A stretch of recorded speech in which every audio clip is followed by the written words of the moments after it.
Bismillahirrahmanirrahim. Assalamualaikum warahmatullahi ta'ala barakatuh. Alhamdulillah Rabbil Alamin. Wassalatu wassalamu ala asyrafil anbiya wal mursalin wa ala alihi wa sahbihi ajma'in. Alhamdulillah, with the grace, mercy, love, guidance from Allah subhanahu wa ta'ala and His biiznillah, we continue our da'wah through Positive Islamic Psychology Center and Khalifa Education Foundation in this YouTube channel on Islamic integrative healing, plus other ideas in terms of motivation and so on. So we have many channels, and we have more than 1,000 videos in various Islamic channels that we have. The YouTube channel, Positive Islamic Psychology PIP, we have more than 600 videos. Ru'ya IIH, this is a new channel. IIH is Islamic integrative healing, which I'm now trying to record about 200 to 300 videos, inshallah, which we can become a book in terms of integrative healing and understanding the depth of the healing within the framework of Islamic metaphysics, ru'ya, and so on, inshallah. So we have, in terms of Islamic psychology certification program, which is free. You can go to our website, and how we want to transform the Ummah in the 21st century using positive psychology and understanding the metaphysics of Islam, very deep understanding of metaphysics of Islam, inshallah, of how we understand our existence in terms of spiritual, emotional, mental and physical self, our ruh, qalb, akal and our jasad. And the model that I was giving you was an extract of Al-Imam Ghazali's model, Hujatul Islam model, and how we actually, in terms of integrative healing, Islamic integrative healing, we harness the qualities of our spirit, heart and mind to influence our jasad. I've given many videos, many understanding in terms of how it affects ourselves in terms of placebo effect, autosuggestion, inner speech, even hypnotherapy, Pygmalion effect, quantum field effect and so on, which I've given you in the previous video. And how our SEM domain influence our physical self. That means once you understand that your healing transcends the material world, you then must harness the internalization of your ruh, your qalb and akal, so that you can then manifest the reflection of the divine qualities of Allah subhanahu wa ta'ala. Allah has the absolute divine qualities. That means the Asmaul Husna, which He has infused us into His thinking creature, a creature with will. We are a creature that accepted the divine challenge or the divine gift of managing this universe. Allah tells us, so we are selected as His Khalifa on this earth, and we are selected and we acceded to that challenge. That means we took up that challenge where the mountains and the universe itself refused to pick up. So we picked that up. That's why we are given free will, and we're given the ability to decide to do good or bad, and we are given intelligence, the knowledge of all things. That's why our forefathers, the first human being that we call Adam and Hawa, has this internalization of knowledge. So it is not something that they come from the monkeys and becoming human being. It is, he was manifested as a human being. Whether he's using the DNA of other whatever beings that Allah has ordained, it's up to Allah subhanahu wa ta'ala. He can use the structure of the RNA, DNA of anything. Because the difference between, say for example, the DNA of a human being and of a mouse, it's only about maybe 10%. Alright, the difference between a chimpanzee and a human being is maybe 5%. But Allah manifests whatever He wills, because He gives us this ruh, these divine qualities, which is a reflection from His qualities. I remember I've given you this understanding in the previous video, so you go back to my previous video, and how we can understand this deen. So I'm going to give you some idea even further as we understand this from our great teachers, where Allah has given this knowledge. For example, our great teachers of Imam Malik, Imam Shafi'i, Imam Ghazali, and all the other teachers of, for example, Maulana Rumi. We have teachers like Badiuzzzaman Said Nursi and so on. They have explained this whole idea in very succinct, for example, detail. Badiuzzzaman Said Nursi in his magnum opus, his Risalah An-Nur. Risalah An-Nur is 5,000 pages.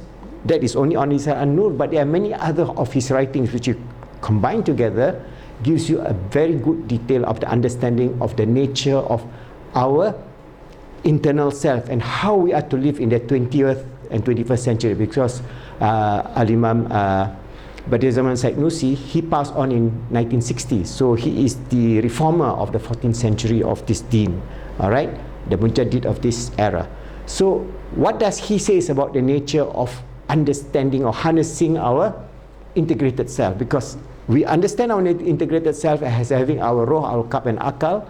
So when we understand that, we must understand the basic nature of compassion and mercy, because the whole realm of existence is based on the compassion and the mercy of Allah subhanahu wa ta'ala. If you understand that our existence is dependent on the mercy and compassion of Allah, then we will not be arrogant, we will not become atheists, we will not become those who think that they are the possessor of the absolute attributes. That's why we only have a reflection of the absolute attributes of Allah. For example, if we talk about the love, the mercy, the compassion, the forgiveness of Allah and so on, all the 99 beautiful names of Allah subhanahu wa ta'ala, we are infused with those qualities, but in some small measure.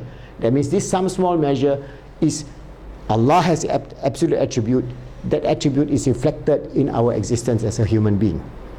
So from the perspective of this deen is built on the foundation of what? If you read the Quran, what that Allah tells us over and over again, Bismillahir Rahmanir Rahim, in the name of Allah, in the name of God, most merciful, most compassionate. So the foundational existence of this universe is actually compassion. The mercy and compassion of Allah is infused in everything that we see in this universe. Whether it is infused in the electron or the proton or the neutron, it is infused in the stars, it's infused in the moon, it is infused in the nature of all creatures living on this earth. So that infusion of the manifestation of the mercy and compassion of Allah is the guiding principles of this deen. So one who does not have mercy and compassion, according to the hadith, is not a Muslim in a way. I mean, they are not practicing the deen. So what happened over the last 200 to 300 years is where we have a very harsh form of Islam that is being promoted under the name of Salafism or Wahhabism or IS or whatever it is. And this is the downfall of the Ummah, because we lack the knowledge of understanding of the way of life that Allah has infused us in us. So the basic foundation of harnessing your integrated self is understanding the nature of compassion. Allah subhanahu wa ta'ala, when He created the universe, and this is one hadith, it's just a meaning of this hadith, He infuses one of the 100, of 100, that means 99 more mercy that is in the hereafter. Out of that one mercy that Allah gives to the universe could exist. The stars could exist. The human being could exist.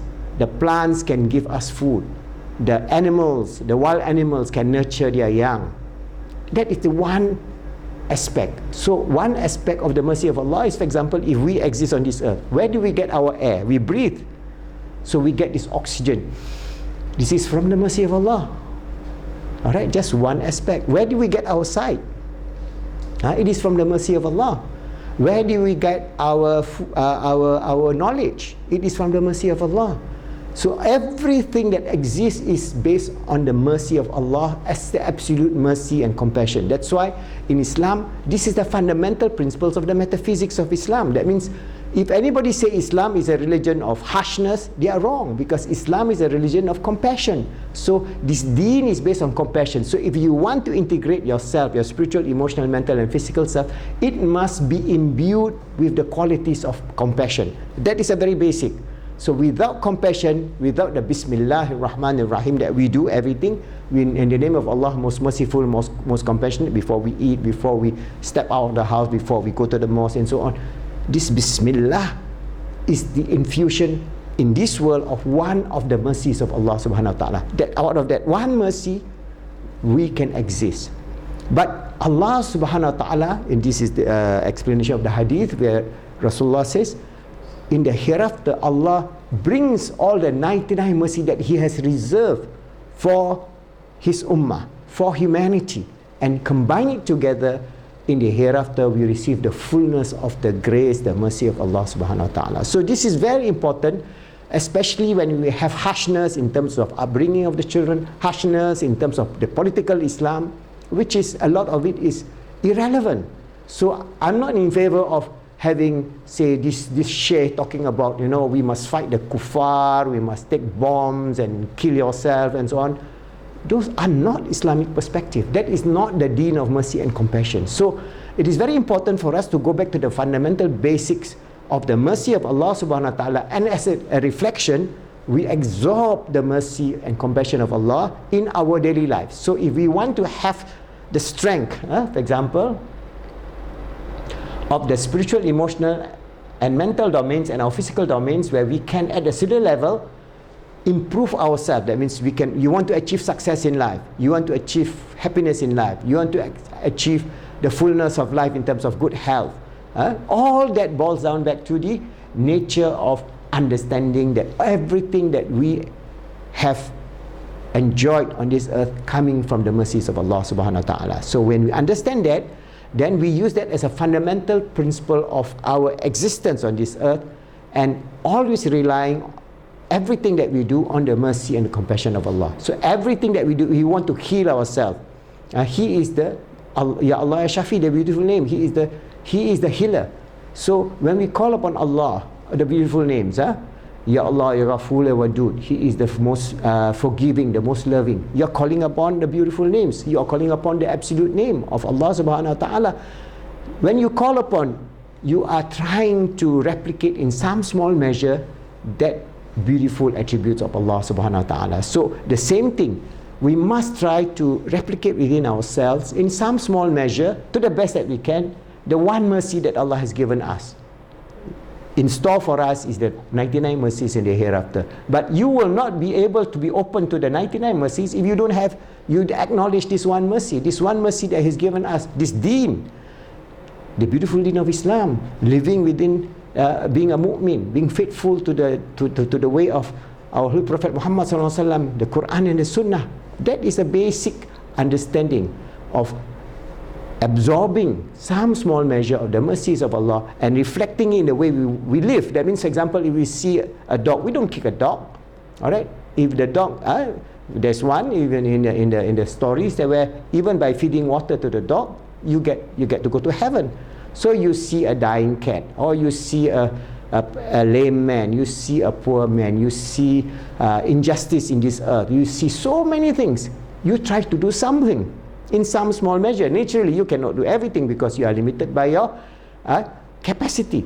Allah is unlimited, you are limited, but because if you are limited, you try to your level best within your capacity to lead a life full of compassion. All right, and when you understand that, then you understand what is Islam. And when you understand what is Islam, then you can bring about a change of the ummah in terms of changing yourself, changing your family, changing the society, the ummah, and striving to make ourselves good, helping others to be good, making the world good, on being the Caliph of Allah on this earth, inshallah.